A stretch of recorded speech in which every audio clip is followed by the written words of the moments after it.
doubt this one will be any different. I'm always starting with everyone on this panel took time to learn what they know, to experience, to share what they're sharing, right? So we at Reclypt, and I think everybody in this room is practicing ethical wages.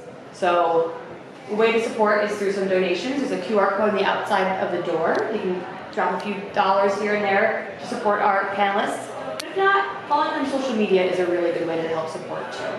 I'm not going to waste any more time, but I'll let Meera start. So honored to have you all here. Thank you so much. I'll be in and out and whatnot, but have fun. I'm going to get people in here too. Thank you, Rachel. Of course. Thank you. Hey, Rachel.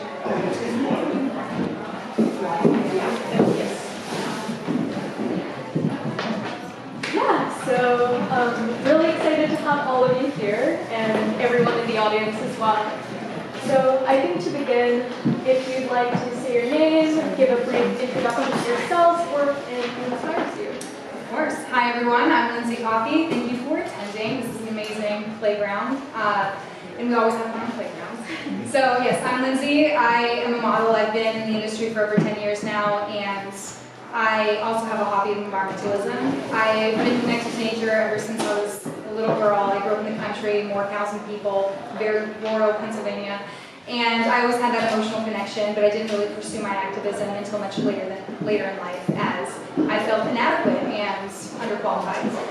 Then I had gone through this journey, and I've traveled the world through my work, and I've seen so much beauty in the planet. Thank you so much. As well as a lot of devastation, and I knew that someone had to do something about it. And even though I felt underqualified, I also knew that education occurred inside and outside the classroom. So that's whenever I was passionate enough to teach myself what I needed to do, the solutions we have, how I can raise awareness, what I can do to be better and inspire others to do the same. So I've lobbied on Capitol Hill in DC to push legislation to really help the climate crisis. I've spoke for those who are often ignored, and each day I'm trying to live my life to just be a little bit better and encourage those who do so as well.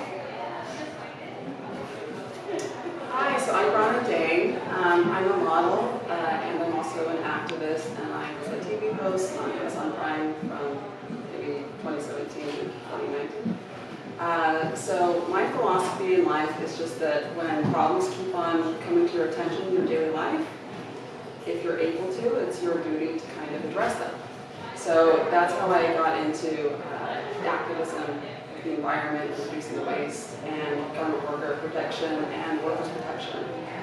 So actually in 2019, I gave a speech in Union Square for Earth Day. That was like a big moment for me.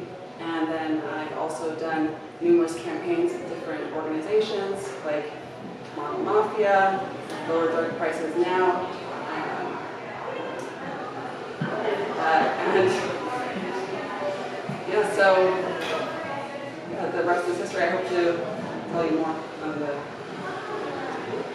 Hi everybody, my name is Cameron Williams. I have been in and around this space in sustainable fashion in so many different ways for so long. I started at the New York City Center for Materials Reuse, doing communications and events. That is where I kind of fell in love with sustainable fashion, and from there it kind of grew into a whole collection of things. So I do currently event production, I'm a researcher, writer, and I'm currently getting my master's at Parsons. A lot of my research is around secondhand fashion, black digital culture, and all these different things that can come together very neatly. I also started a secondhand fashion week with the Department of Sanitation, their WNIC program. A lot of y'all have engaged with it in some way, so that's what folks, yeah. And yeah, we just kind of been out here doing this work in this field for a while. So excited to have this chat. Yeah, and all of the work that you've been doing has been incredible, but I think one question that I have that I think a lot of people in the audience might have as well is what's your journey into activism via fashion? Like, how did you get into fashion, specifically your sustainable fashion, or as you're saying, with garment worker rights? What was your path right there?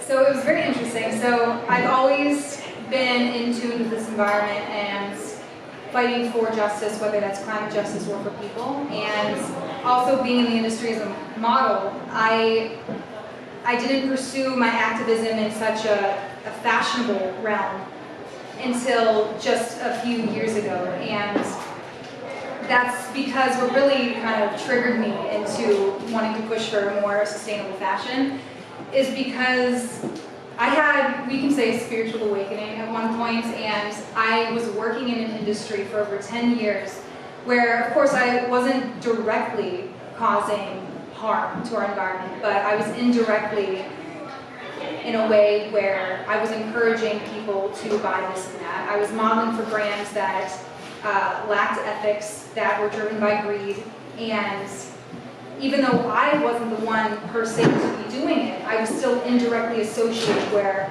I'm trying to promote this product so you buy it, and I'm encouraging overconsumption of things that we do not need, and it's completely unnecessary.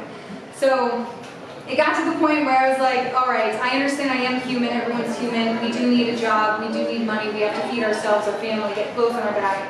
So how can I still be part of an industry that I do truly love, because there are also a lot of benefits to it, but then also stop turning my cheek. And that's whenever I also came in contact with Remake, which is a nonprofit organization that focuses on planet justice and fashion, sustainability in the fashion section, as well as fair trade workers.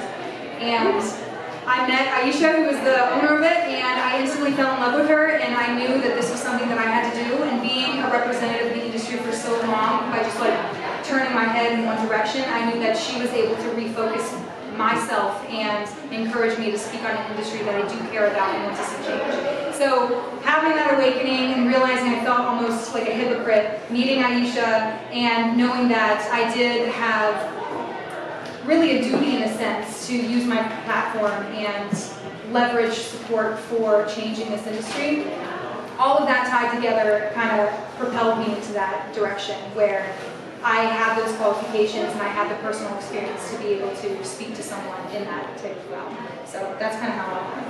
All with a spiritual awakening, that's for sure. So for me, I was starting out in the fashion industry as a model, and I was fortunate enough to attend the premiere of The True Cost with Eileen Fisher and big Hollywood type of event. And that kind of was a pivotal moment for me because it opened my eyes to what fashion can do. With the Rana Plaza collapse, I don't know if you are familiar with the casualties that happened in that factory. So it really moved me, and then just seeing all the waste that is produced from consumption in the industry. So that's kind of what started my journey, and then I got involved later with the Model Mafia, and it was a really empowering thing for me because as models we're taught to be silent and not speak up for ourselves, and similar to garment workers who are also primarily women, 80%, and you know, we're much more fortunate obviously as models than they are, but it's a similar power dynamic. So I felt like I had a duty to stand up for them because I was profiting from the system that they were involved in. And I had the opportunity, I was very fortunate to have the opportunity through my work with these other lovely women.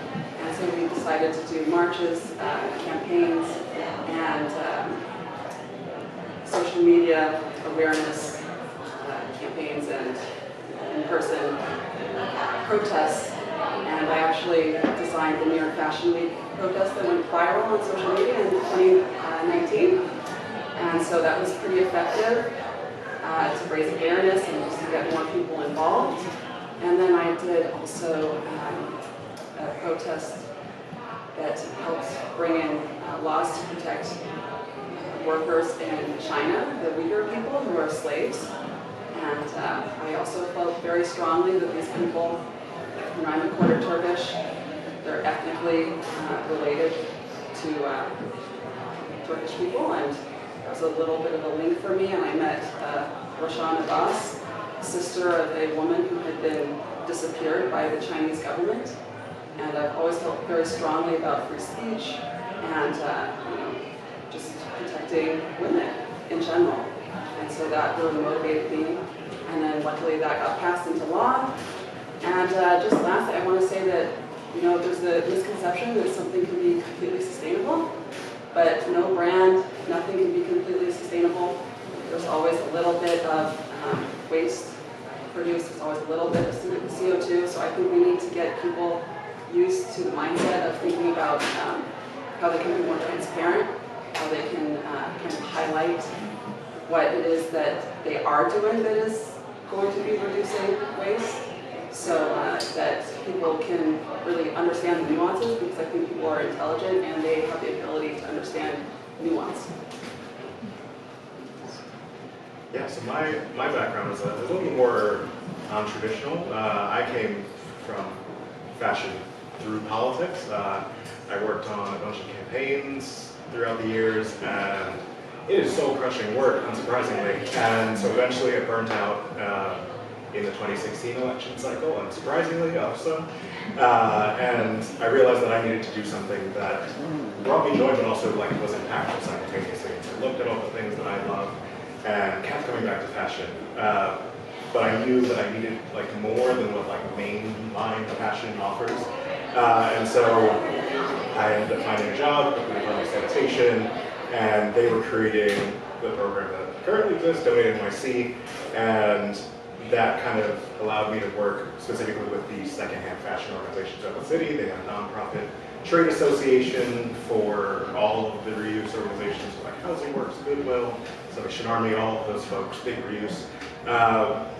And they really kind of gave me like carte blanche to just like do what we wanted to promote reuse throughout the city through a variety of ways. And a lot of that was initially a lot of marketing, because that was my background, but then doing really great events like creating thrift shop crawls for National Thrift Shop Day, Refashion Week, a bunch of different things across the board. And it really was wonderful to kind of help people realize what reuse and what waste diversion could look like.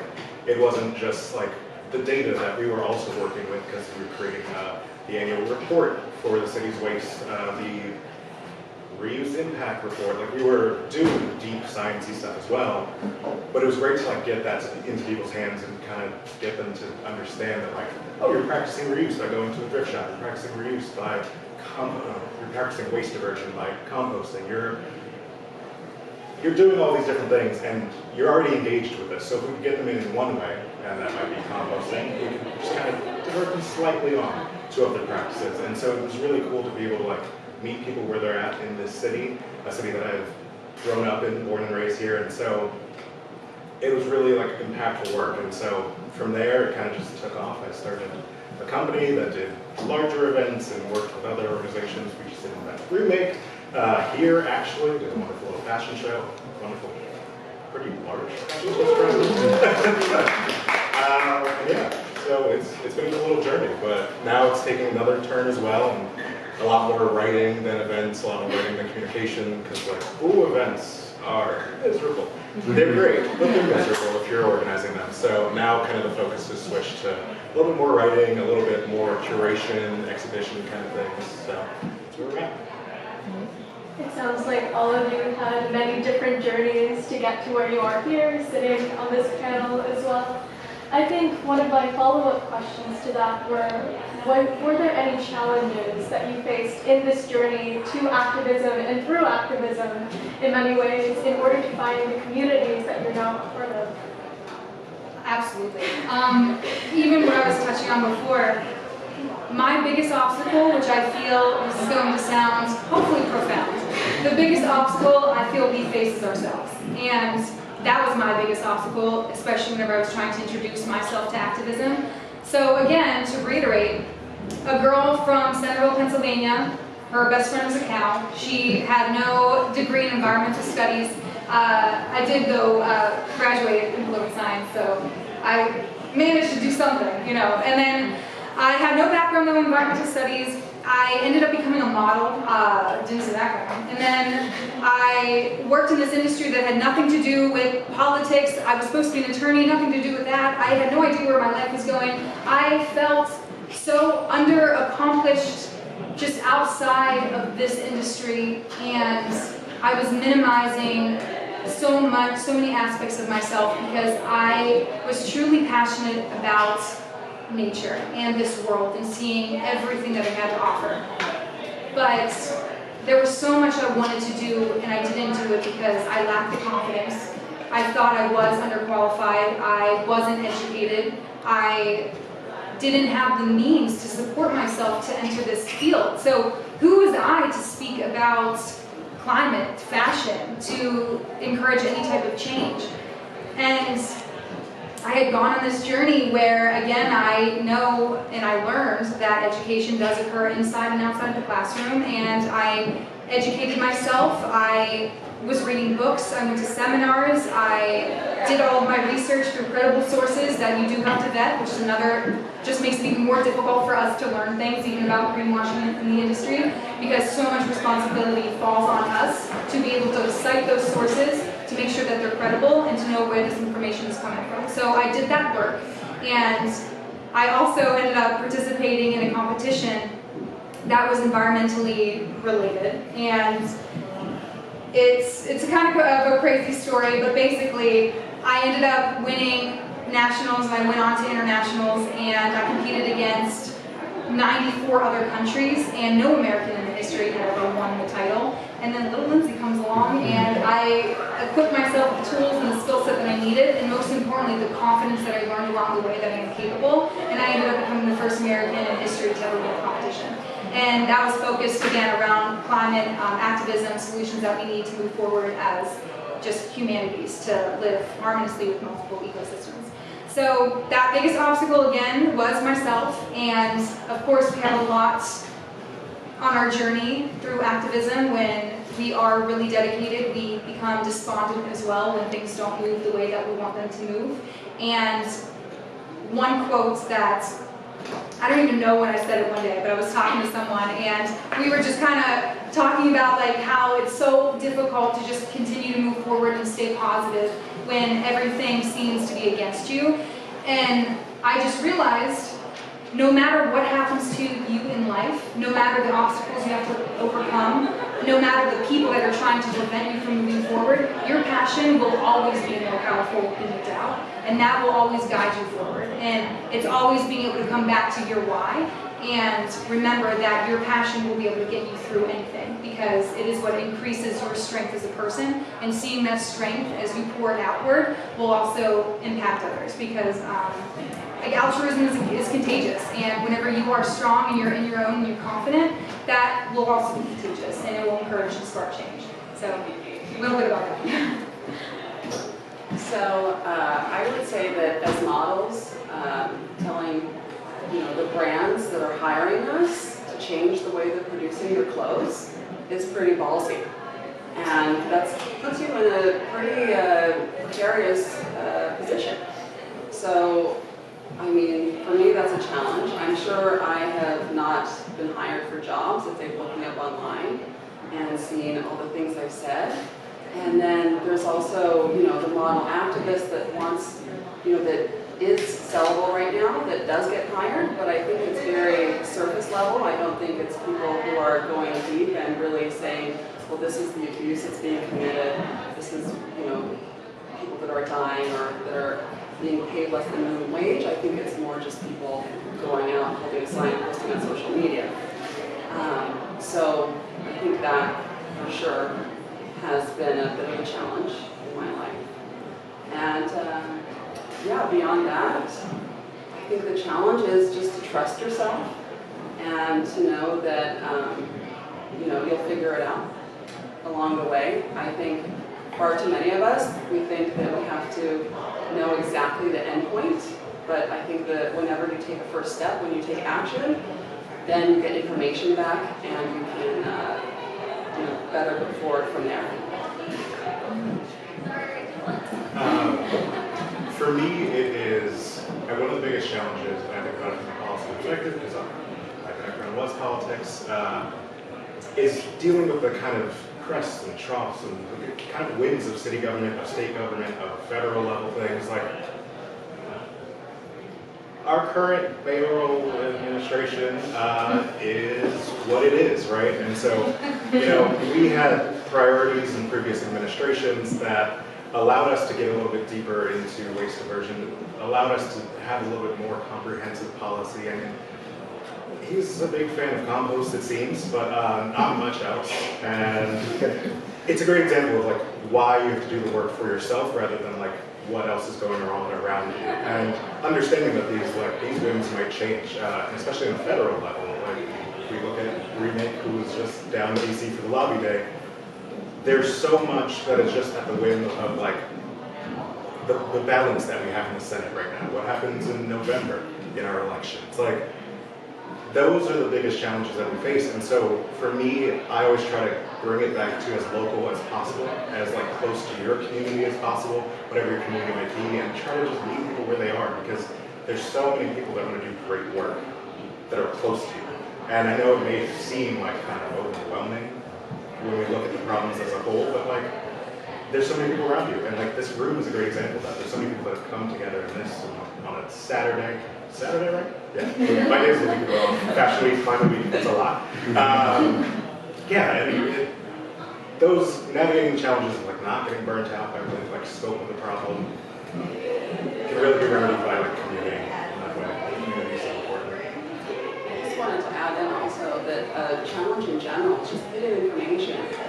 Like in preparing for this panel, I just recently found out that we're selling our recycling to Asian countries, and then they just bury it in unsafe sites, or it gets leaked into waterways, and that's not a solution. That's recycling.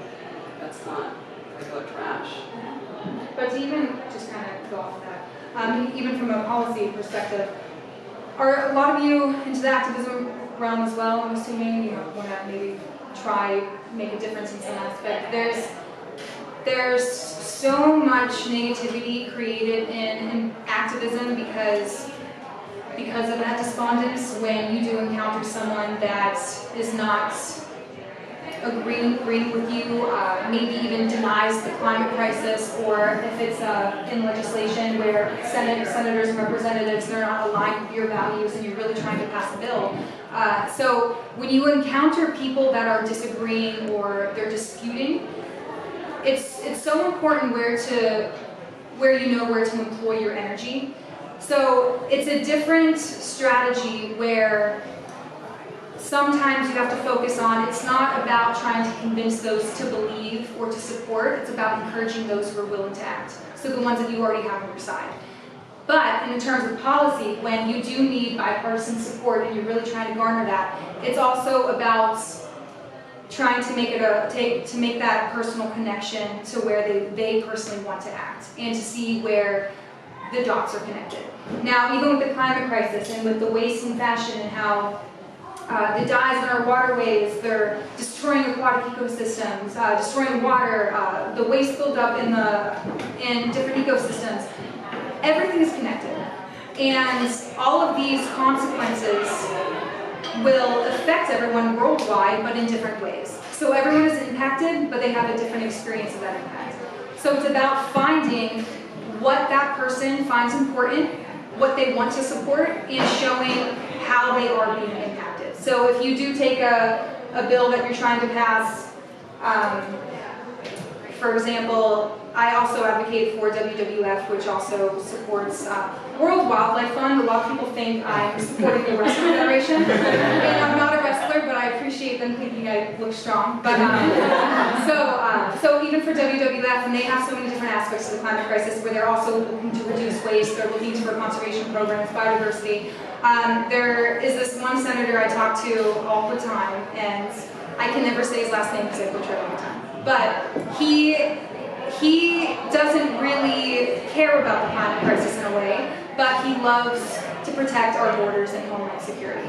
Now, if we do not deal with the impacts of the climate crisis and prevent the devastation, that devastation and those impacts that are affecting other countries, they do not have the resources to cope. They often it leads to forced migration, and that weakens our borders. So if we're not dealing with these impacts of improper waste, of improper recycling, that's also a joke sometimes. Just all of these consequences that are impacting elsewhere in the world are still going to affect us. And so this representative, what's his name?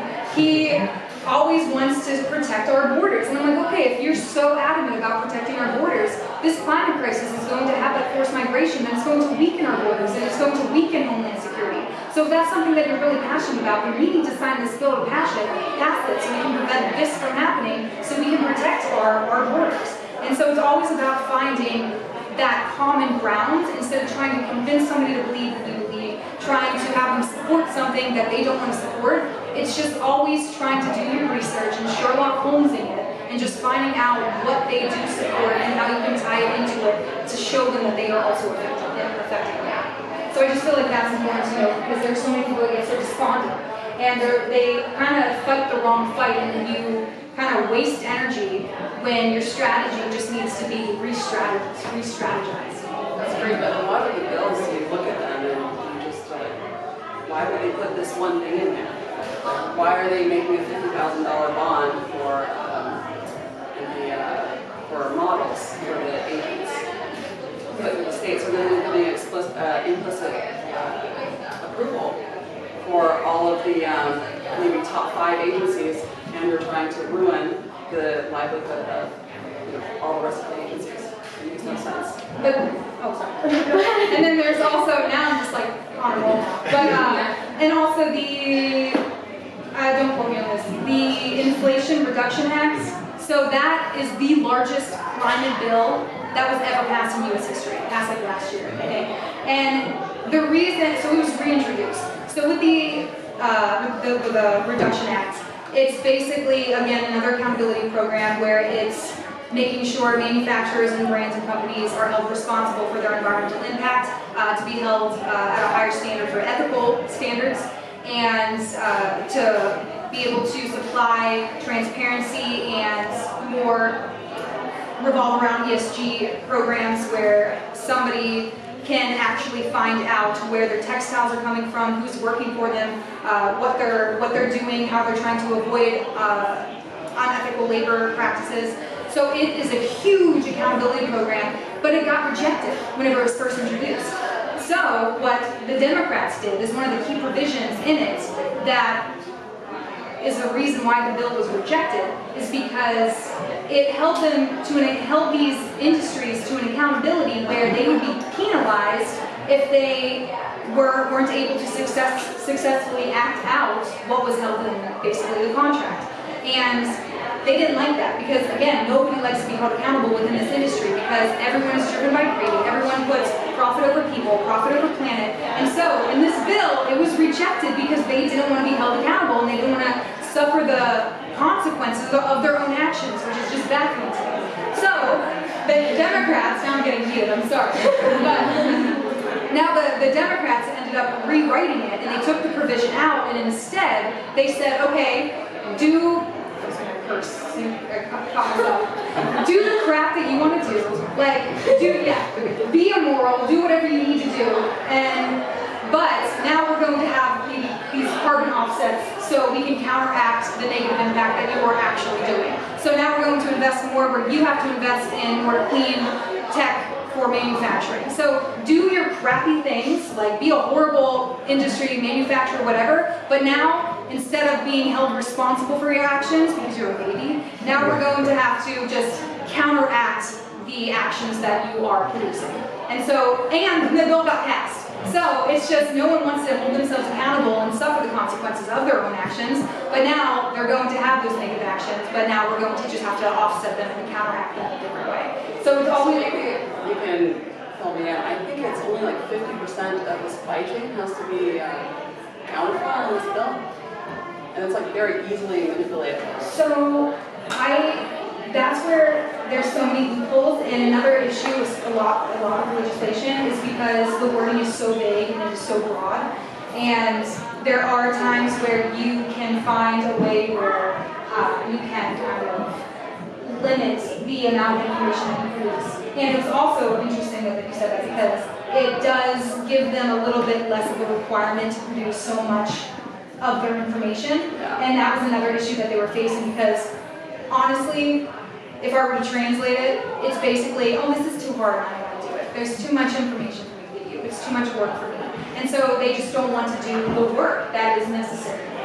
So yeah, in a way, they basically made them less accountable, but they just have to offset the actions that they are producing. My dream would be incentives for small brands who are using recycled or upcycled fabrics. And referring to that in terms of seeing all of the differentiated responsibilities, and also when you're talking about accountability, it's important that we hold corporations and governments responsible for all of the things that they have promoted in terms of the climate crisis, the natural disasters, migration, because all of us are also collectively in the global north. And we can't even begin to understand the impacts on those communities, especially those that are under-resourced. And I think going off of that, what are some of the solutions that you see to these issues that are necessities as we move forward towards a just green transition? I definitely respond for what they're talking about. I'll give a quick non-policy response here, because I feel like you might get into policy there.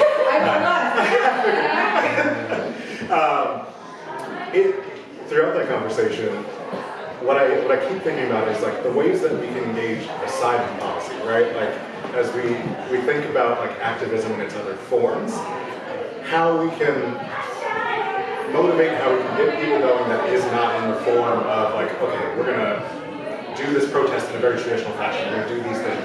How do we keep people engaged and to hold people accountable? And like policy is where I will also always go back to, because like we're not going to get anything done, and like, you know, as we talk about incentivizing things, like that is really one of the biggest ways that we can get brands on board, especially smaller brands. But we also do need to like penalize appropriately the ones who are not doing well. And it's really interesting to look at the differences between like domestic policy and policy in Europe, where like there is actual accountability through a lot of the legislation that's been passed over there, like a lot of the standards in France. Like there's just so much. There's a blueprint. There's a blueprint for this legislation, a blueprint for us to do the things that we need to do with some teeth. But in the climate that we're in politically, we're not necessarily going to, it won't be a guarantee. And so like thinking about ways that we can be an activist that is not just in a policy sense is going to be really important as well to go together with whatever policy related things that don't work.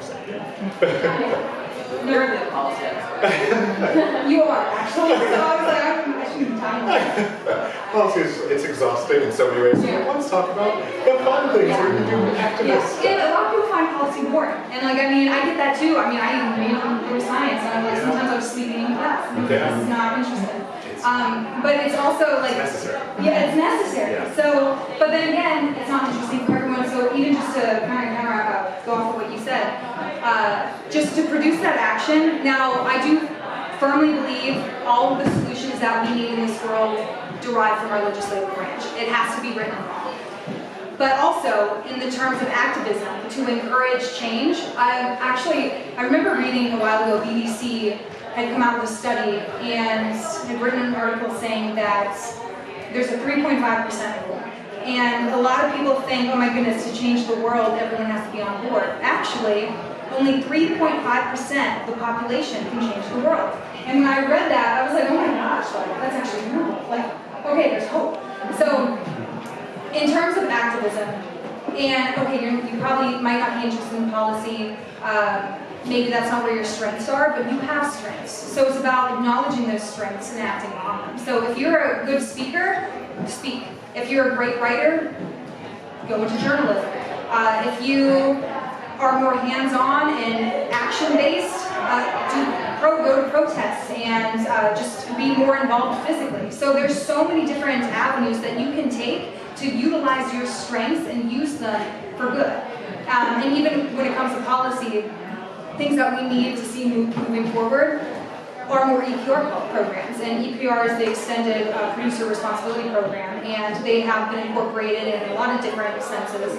And there's one that we also were discussing, the fashion rights, and I think that was an EPR program. Yeah. And basically EPR programs are just, again, accountability programs, and we've been hearing the word accountability over and over, but it's solely holding the manufacturer responsible for what they are creating. because so much responsibility these days falls on the consumer. That responsibility is educating yourself and researching on where your products are coming from, despite all the greenwashing happening. So you have to know your sources and know what you're actually researching is true or not. And then you're the responsibility to reduce the impact. So how are you going to dispose of it?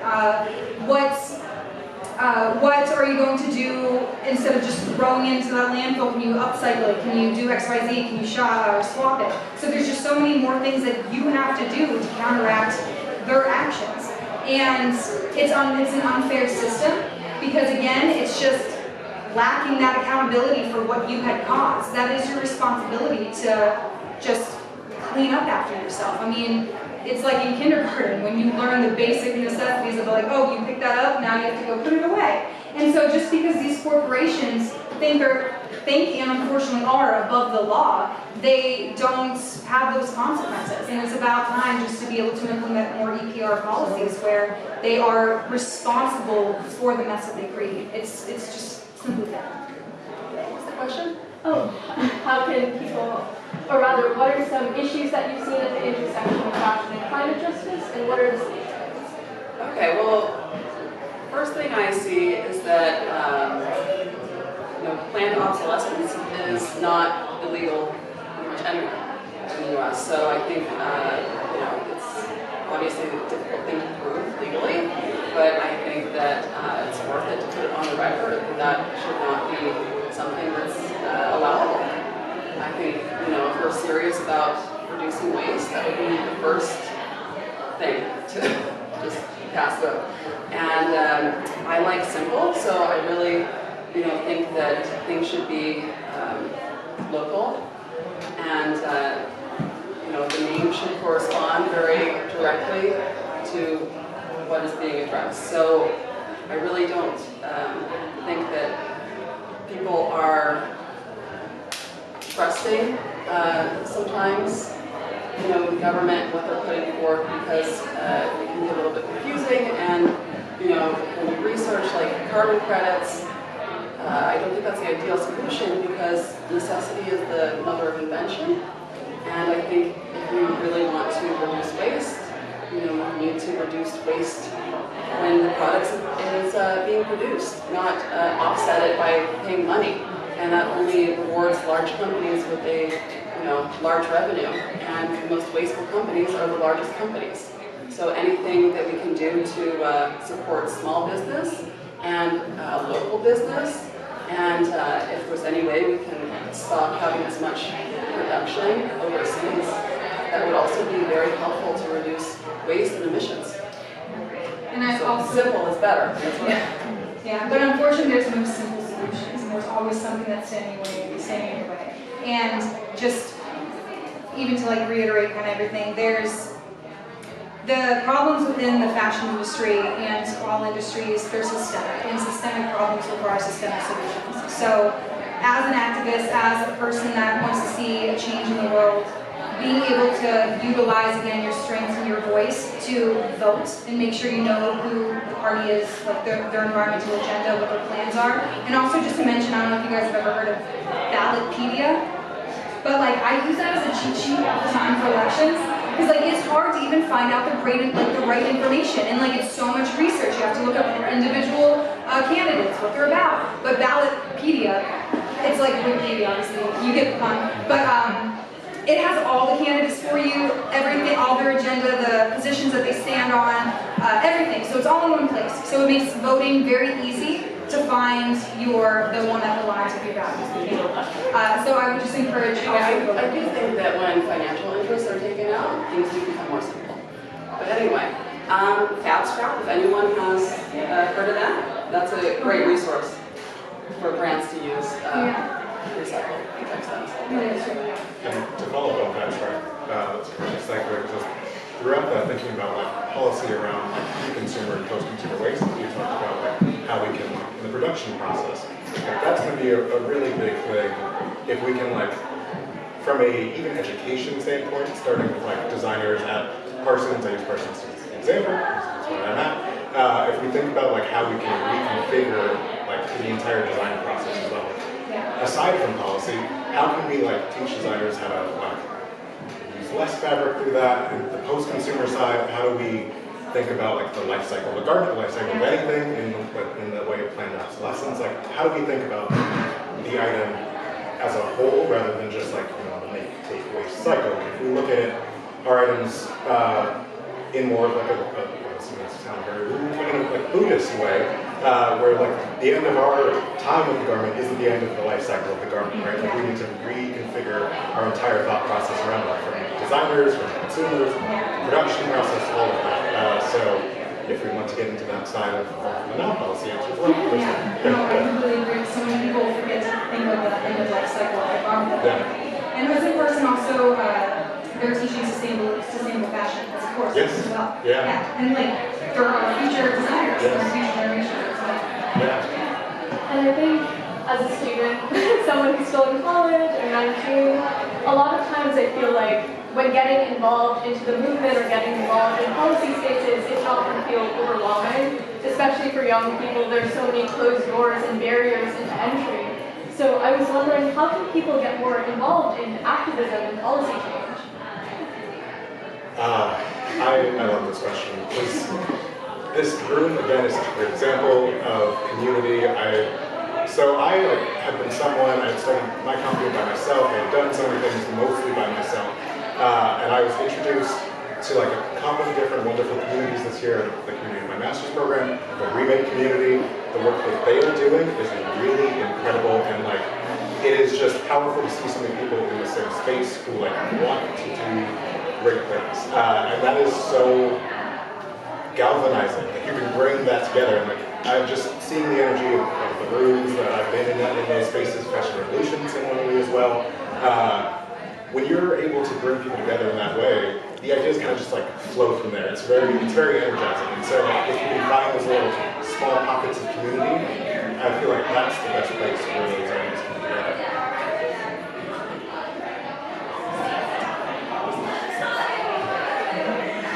Okay. So, yeah, a great place to start is Slow Factory. I'm sure you'll be familiar with them. Also, like bringing us back to the beginning of what I was talking about, I think anything in your daily life that keeps on coming up, that's an opportunity to look closer and to research and to really dig in and see if you as an individual can make a change, even if it's just by talking about it with someone, even if it's just making a post on social media. I think that can really make a difference because a lot of problems arise when there's no light. If we put light on something, it can cause the bacteria. So, yeah, that's my advice. And There are just so many organizations out there, so many nonprofits, so many companies that have ambassador programs that you can work with.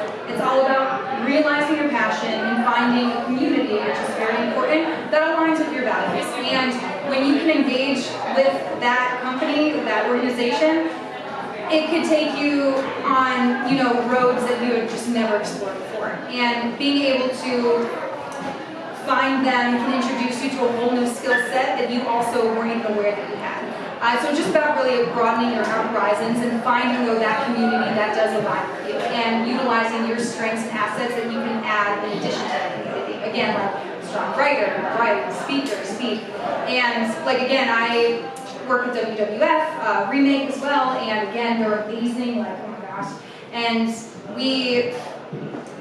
they're two completely separate organizations, but I'm equally passionate about both. And finding that community that you can align with just builds, so you have so many supporters, so many people that want to see you succeed, so many people that are going to help you on this journey. And it's absolutely incredible, and it's just knowing that you have that support system that helps you also build that confidence within yourself to act is absolutely amazing. And again, even when you said about social media, you can even just take to your own and incorporate a campaign in social media that you want to address and see the change that you want to see in the world. So yeah, I feel like there's so many different avenues. It's just about finding that right community that you can align with and just taking action on it. And that can lead to so many different things. maybe Remake is a great place to start because we're all involved with it. So we're recruiting. Yeah, they're great. And then I was also part of Lobby Day on Tuesday. Nice. We were advocating for the Fabric Act, which is a piece of legislation that's going to completely redesign the American garment manufacturing industry. And there are thousands of American garment workers that earn less than $3 an hour. And this act would completely just cement the U.S. manufacturing industry and create the standard of how workers should be treated, and would create those dignified jobs for over 100,000 workers. So, yeah, Remix, great. I have one more follow-up actually that related to something that you had said before about that as it relates to confidence and research and understanding of like sources. I think that research element is so important, like knowing who is having these conversations and who are like is telling the truth around these conversations.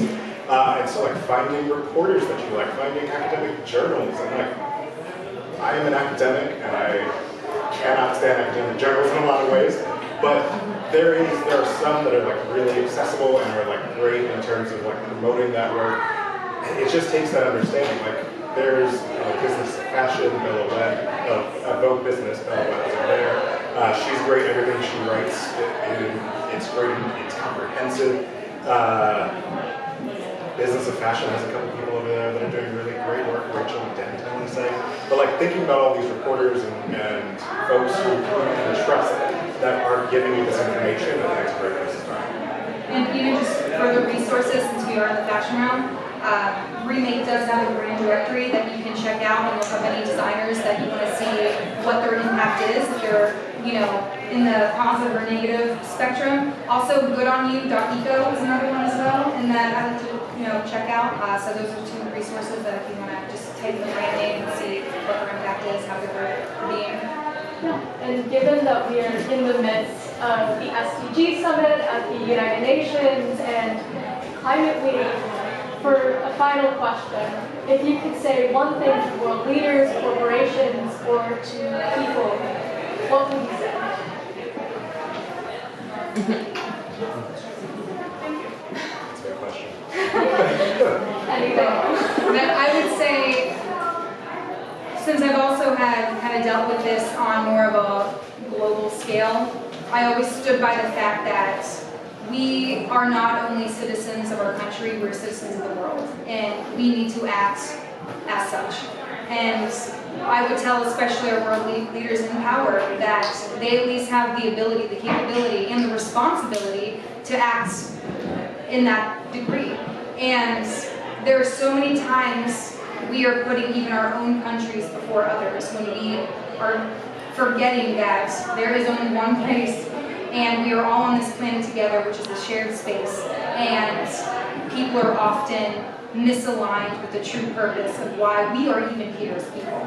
So having our egos aside and being able to just live on this planet as I feel we were intended to do so, knowing that they have that responsibility and that power to just not put ourselves before others or to put our country before others, and that we just need to act as one because we truly are.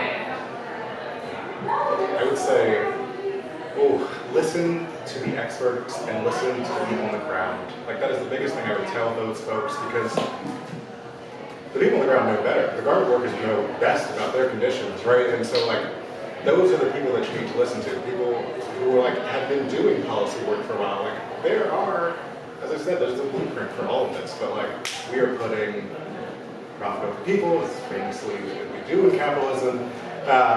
And if, you know, like I don't know that there's a way for us to get money out of the system, as you mentioned earlier. But if there's a way that we can figure out, you know, how to get the ear a little bit better, like lobby days that we make have, like that, like those are great first steps. But like, yeah, once we get the ear of those people, have them listening to the right people. I think that's great. I really agree with that, and I would just add that you know, the health of our people really depends on the choices we make now. So if our work is unhealthy, we're unhealthy, and that really motivates me personally to continue to you know, fight the fight.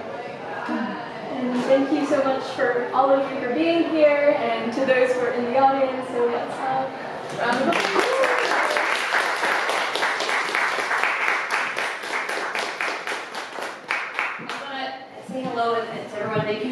much. Again, I'm going to reiterate that all these panelists have taken time and money and energy to give you all this information today and to have this panel. So support who you can. Next we have our last panel happening, and then after that, I hope everyone sticks around at 6 o'clock. There's a comedy fashion show. So yeah, right over here. So stretch your legs, come on back, and one more round of applause for our panelists, please. Speaking of ways to support, as you mentioned before, like following on Instagram, Yes. engaging with these communities. I mean, like, I don't know what was on the QR code there in terms of engagement, but like, you know, find us on Instagram. I don't know how easy it is to find them. Yeah. It's easy to find me. They're all tagged on Reclypt. There you go. And like, I think, you know, creating that community online also is a really great way to keep everyone connected as well. Thank you guys. Thank you.